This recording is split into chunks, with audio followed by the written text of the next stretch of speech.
Welcome once again to another program of Yet Still I Rise, and I am really excited about today's guest, which is Terence Abrams, and his journey is one of total resilience, and you're going to learn that this is a man whose heart has been marked by God. His life has been totally radically changed from drug addiction. So Terence, welcome to the program. It's been a while, it's been a long time coming, but we finally get to have you. Thank you. Thank you for having me. You're welcome. Terence has a long and a winding story to tell us, but before we get into that, tell me a little bit about what's happening in your life right now. Right now, I am a family man. I'm married to a beautiful wife with the name of Pearl. I've got 3 kids. My youngest Israel, 2 years old, and then Tate and Tiana, 9 and 10. And that is me at the moment. I'm soccer dad. Absolutely. You cannot put a price on family. You know, in order for the viewers to get to know what has brought us to this place today and what has brought you to your current state, we got to go way back. So we're going to do a little trip down memory lane against your timeline. So your life's a far cry from what it used to be, right? Absolutely. So going back, way back, growing up as a child, what were your aspirations? What you envisioned yourself becoming? When I grew up, I wanted to become an architect. I loved to draw. I was kind of nerdy in school. I sang in the choir. I sang in the boys' choir. Yeah. So I thought that I would become an architect and a family man, and give my kids and family everything I never had. Yeah. Okay, that's interesting. Yeah. Growing up, family, siblings, what was that like? A lot. I've got 6 siblings. Oh, we are 6 siblings. So I've got 5 siblings. I'm the second youngest of 6 kids, and it was tough. It was rough.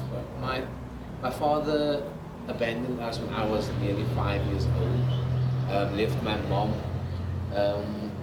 with no income. She wasn't working at the time. So now putting 6 kids through school and food on the table. And we were in a small little 2-bedroom or 2-room house at the time. It was being expanded. It was tough. It was rough.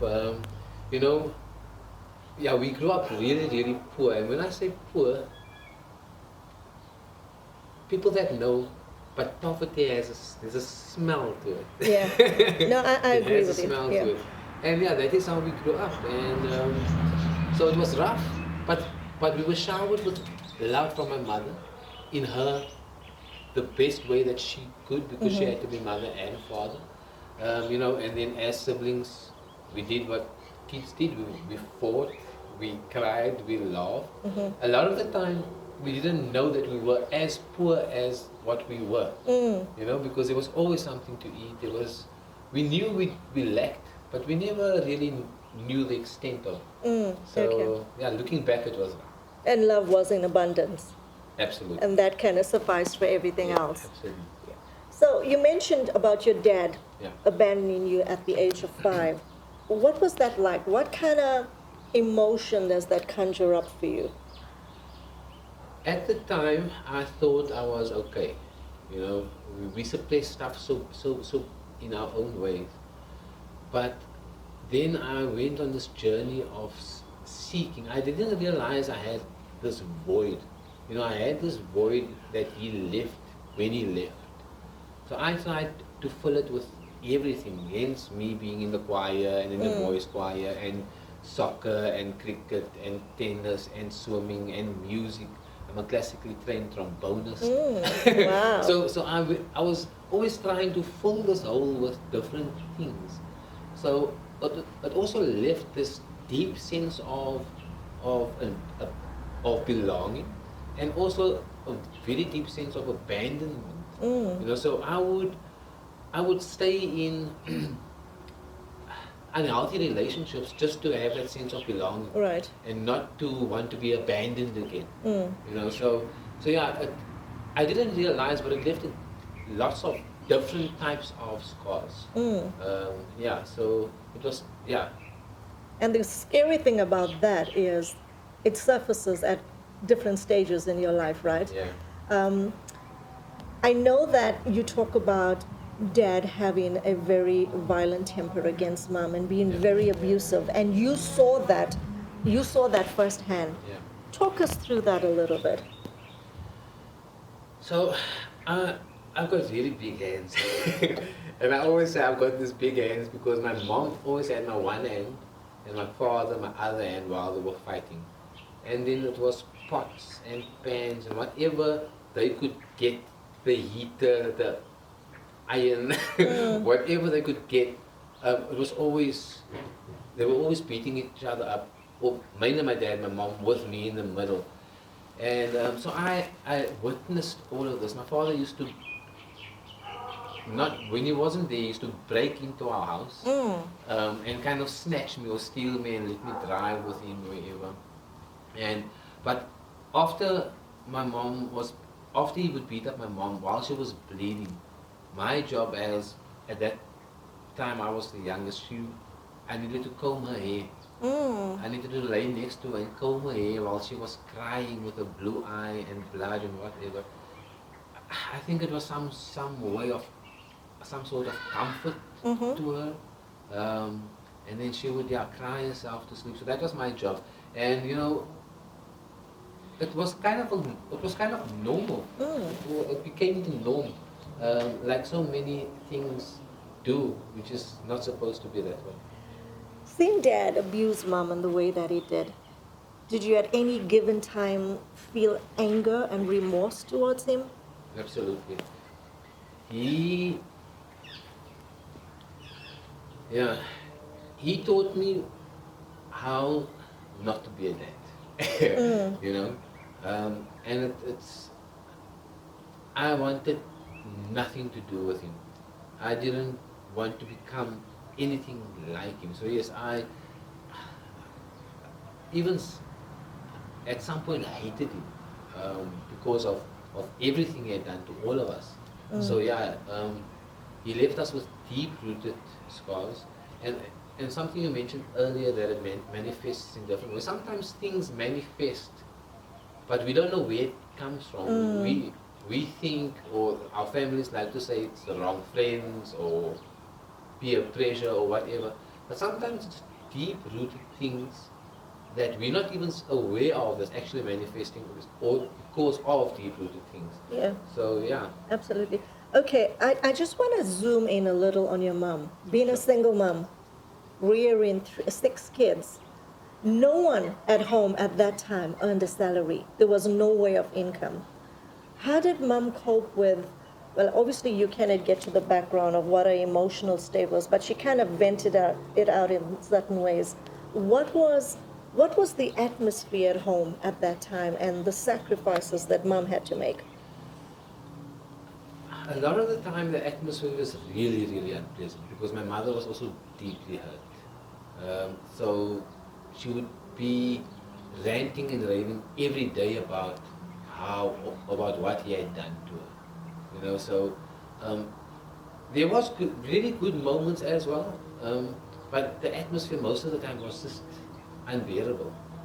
So yeah, it was tough. She did her best in her own way. You know, I've got my father's name. I'm Terence Jr.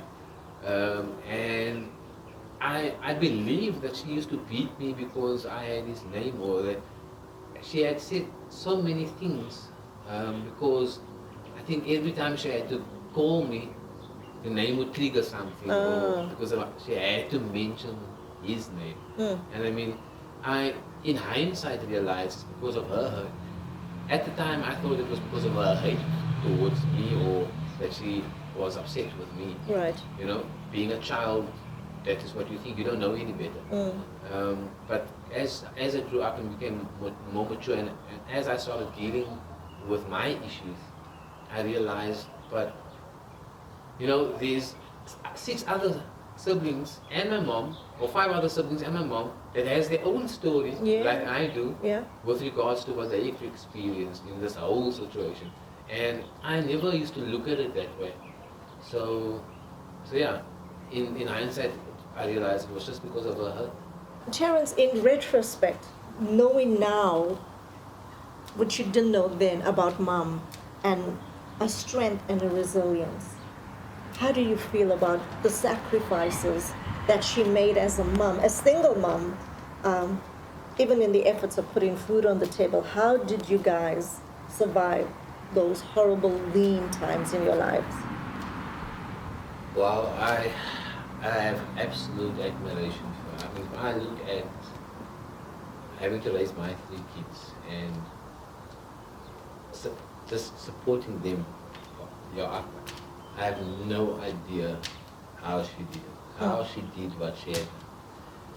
She raised us on, her income at the time was selling roti and curry on a Friday night and donuts or Cook Sisters on a Sunday. That's how she raised us. And looking back now, I can't help but also feel a little bit guilty on my actions and how I treated her and how I was towards her, not realizing what it actually was that she facing. And wow, what a woman of what strength, just absolute strength and perseverance and determination. Like, yeah, it's just, there's no words for me to explain how I feel about it. It's just, it makes me a little bit emotional, actually. Yeah. Okay, I wanna digress a little, and this is obviously going according to your timeline. No father figure at home. You had a family member a male family member that stepped in and supposedly took the role of a father figure in your life. And for a while, it was someone that you thought you could trust. You've opened up your heart to him, but this was the very man that abused you. Yeah. Tell us a little bit about that. Yeah, that, you know, when this person, family member stepped in, you know, a lot of what I was looking for, a lot of the void was filled.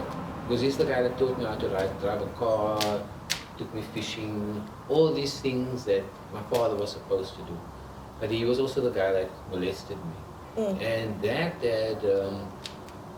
had sent me on a completely different path, completely different. Because now I had this daddy issues that I was dealing with, not knowing I was dealing with or that I had to deal with. And now I'm being molested by the guy that stepped in to be like my dad. And you can't help but wonder, but you fall into this pit and ask yourself the question, but why me? Like, why is all of this happening to me? And you know, that aggravated my anger towards my father even more. Because had he been there, that wouldn't have happened. Yeah. And that was my thinking, and that is where the hatred came in. And now I started rebelling. It took me on a path of destruction for a very, very, very long time. Really, and what it also did is I had to kind of convince myself that I like girls. There was a long time that I had to convince myself. I knew I liked girls, but you have these things, this guilt and this shame, and just so much stuff that comes with that, and just feeling like it's your fault, feeling not worthy, feeling that you're the problem. Yeah, so there was a lot, that caused a lot of destruction in my life. Yes. So the abuse happened at a very volatile time in your life, about to bring into adolescence. You're around, what, 11 years old? 10, around 10, 11.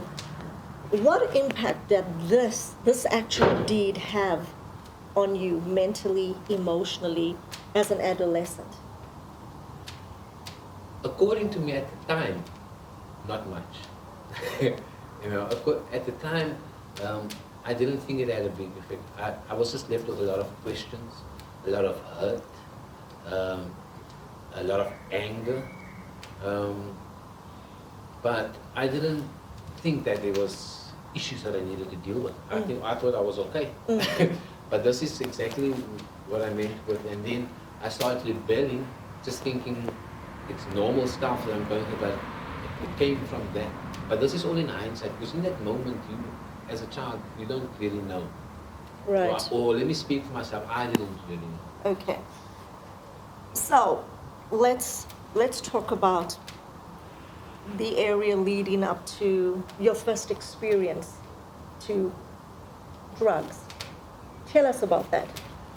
You know, the funny thing is, with all of these things that had happened to me, and with my father now there, growing up in the broken home, growing up in the ghetto, like between all the gangsters, the colored community in Paul, and because my mother ruled us with such an iron fist, Right. we didn't think of alcohol or drugs, or I rebelled by being rude or something like that, but I didn't want to use drugs. I never wanted to experiment with drugs or anything like that. But at the time when we matriculated, we would get your results, you would get in the newspaper, Right. and there was a So this is us giving our ages away now. And the tradition at the time would be that when the van comes to deliver the newspaper at the Pick and Pay, in Paul where I grew up, it was Pick and Pay, there would be all the matrics of the whole Paul would be there waiting for the newspaper to come to check if their name was in the newspaper, because that's how you knew that you passed. And on that night, someone spiked my drink with ecstasy. So it wasn't something that I did voluntarily. I didn't want to use, like I said. Someone spiked my drink with ecstasy. Excuse me. And when that drug kicked in, you know, I don't want to glamorize it or anything like that, but everything that I was looking for, I found that night. That hole in my soul, that void, all the hurt, all of that, I found what I was looking for that night. And that is where the love-hate relationship started. Because I hated it, but I loved it. And I loved it, but I hated it. It was a love-hate relationship. You know, in one of our conversations, you said your love affair started with drugs. During this time, did you consider yourself an addict, or, you know, drugs gives you this illusion that you can cope with it, everyone else is an addict but you. So how did you consider yourself? Did you consider yourself an addict at this time? Only much later. You know, in the beginning, I was just on ecstasy. And it started once a month, and then it changed to maybe twice a month, and so it just progressed. Every weekend, now every day of the weekend, and then it started on a Thursday night, and then sometimes just for fun at work. And at the time, you know, it's like I always explain it, it's like a spiral. You know, a spiral is wide on top, so while you're still on top here, you can maintain everything, you can pay your bills, you still look okay, but that spiral just spirals down very quickly, and then you fall into it. I never wanted to smoke crystal meth. I looked at all my friends around me who I was using ecstasy with, that was using tuck or crystal, and I was like, I didn't want to use it. Right. But I always had it, because it was like money, because people would sell their mothers for crystal meth if they could. So I bought so much stuff with crystal. People would come with speakers or whatever, and I would say, listen, I got this little bit of crystal, and they would say yes. Right. And then at some point, I think I got bored. I don't know, and I thought, let me just try it. And I tried it, and I didn't like it, actually. And then a couple of weeks later, I thought, let me just try it again. And that second time when I tried it again, I was gone. And then, even then, so with the ecstasy, sorry to come back to your point, or your question, when I was using the ecstasy, I never considered myself an addict. Right. When I started with the crystal meth, I still didn't consider myself an addict. When I started selling everything I had, I still didn't consider myself an addict. I think The only time I considered myself an addict was the first time I went to rehab, and that was about 7 years into my addiction. Okay, on the topic of rehab, I know we spoke about it and you said you've been to rehab like 7 times. At that time, you worked for Telkom, which Yeah. is a telecommunication company in South Africa, and that was based in Cape Town. But tell us about an incident that happened where you actually jippoed the system or um, kind of beat them at their own game in terms of internal policies to tell you how good you were at what you were doing. So tell us a little bit about that. Yeah, some drugs makes you clever. So I was working at Telkom, and I was actually fired. But and then I asked for this. I was fired for which is when you don't show up. I don't know what the term is anymore. But anyway, if you don't show up for a couple of days, you get fired. I forgot the term. Absent without leave. Something pretty much like that. Something Yeah. to that effect. And I belonged to the union, and I said to the union representative, I need help. I'm an addict.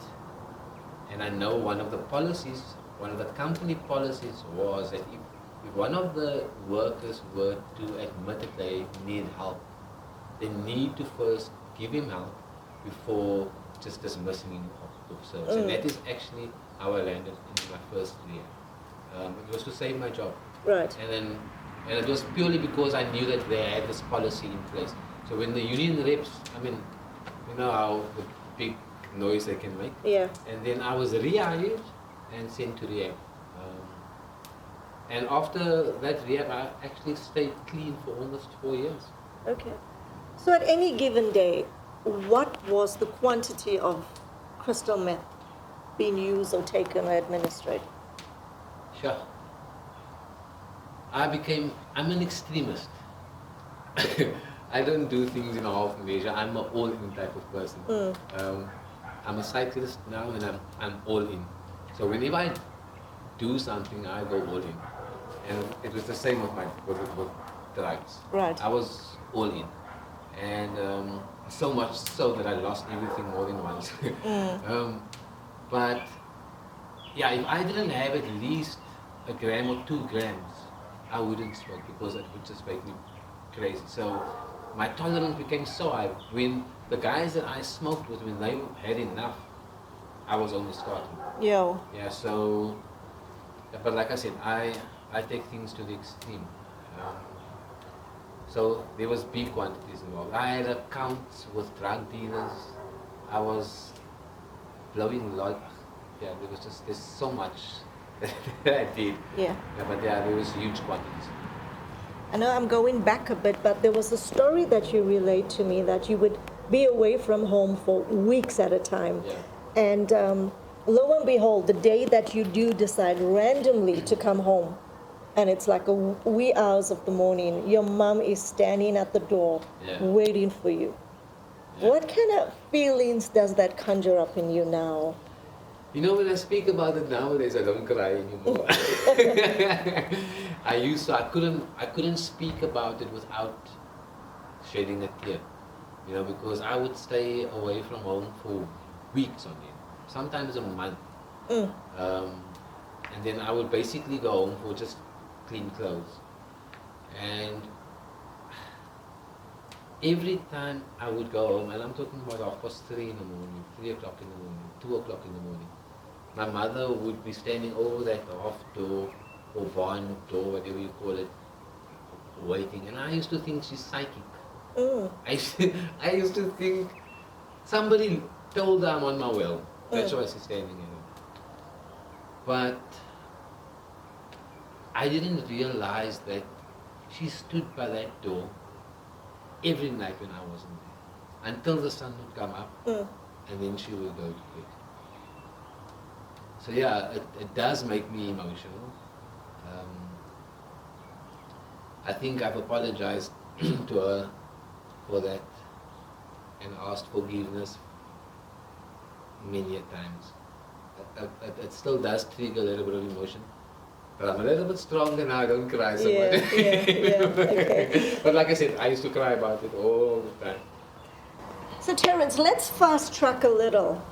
You've cleaned up your act in Cape Town. You've been reinstated with your job at Telkom. Now they've given you a promotion. Yeah.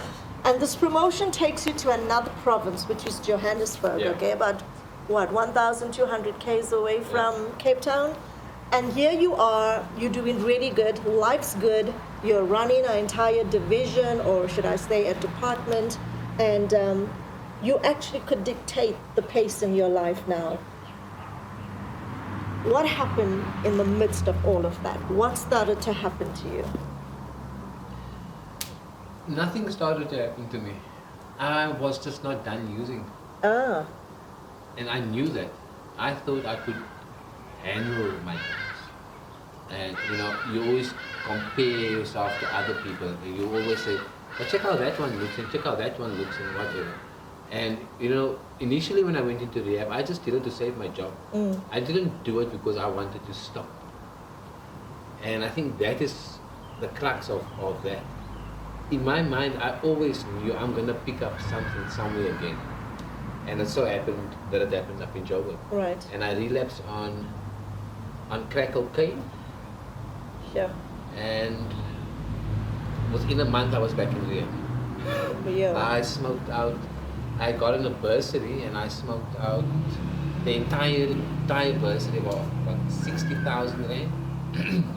And I mean, that time it was a lot of money in 3.5 weeks. Yeah. Yeah. So nothing started to happen to me. It was just A habit that was laying dormant that kind of raised its ugly head. I just knew that moment where, because a relapse is planned for many months or years or weeks or however long. But you always know, and I knew I was going to use again. I Right. just didn't know that my addiction would be 10 times worse after my relapse. I didn't realize that. Yeah. So here you are, a full-blown addict. You lose your job. Yeah. You lose everything that defines you, so to speak, by human standards. And now you're on your own devices, left to your own devices. Talk to us about this stage in your life. So now I've got a habit to maintain, no income, nothing really left to sell anymore because I've sold most of my stuff. So now I started to take someone's phone from a family member's phone or something, or an old laptop that I know is in the cupboard. Right. And when I couldn't do that anymore, I started blowing lollies, which is the tool that you use to smoke crystal out of. And I supplied the dealers here in Joburg with that. And I became heavily involved with fraud and identity fraud. And so now my life had gone completely to the other side. I was now part of the criminal syndicates. Ended up in jail quite a few times, but in my mind, I was still this boy that used to sing in the choir. Yeah. I wasn't. When people looked at me, they saw a thief or fraudster or whatever. Right. But that's not what I saw. I was just doing what I needed to do to support my habit. And the people I was hanging out with was also people that was doing what I was doing. So nobody there is telling you that you're doing something wrong. It was just normal. Yeah. So I started going into all sorts of criminal activities. But there was one time that you did end up in prison, and that had nothing to do with your addiction. You want to tell us that story? Yeah. I think that's the last time I ended up in prison. And this time, my car was at another panel beat at a mechanic's place. And a friend that I was smoking with for the last week, I met him like the week before. He said, "Don't worry, I'll give you a lift to go and fetch your car." And went to go and fetch the car. Police pulled us over, and only to find out that we're driving in a stolen car. Mm. So he had stolen the vehicle and been driving up and down like it was his for the last week or two. And he was so scared to tell the cops I didn't know anything about it that he said, no, we stole it together. Mm. So I ended up in jail for accessory or whatever you call it to a stolen vehicle. Stolen vehicle. Yeah. But something very, very defining happened to you while in prison Yeah. on this particular point that actually changed the trajectory of your life. Tell me about that. So once again, I'm sitting in jail actually the morning, and I remember this clearly, and I'm speaking to God. First of all, I'm saying like, why am I here? What am I doing here? You know, I've always had this relationship with God in my own way. Not really a relationship, you know.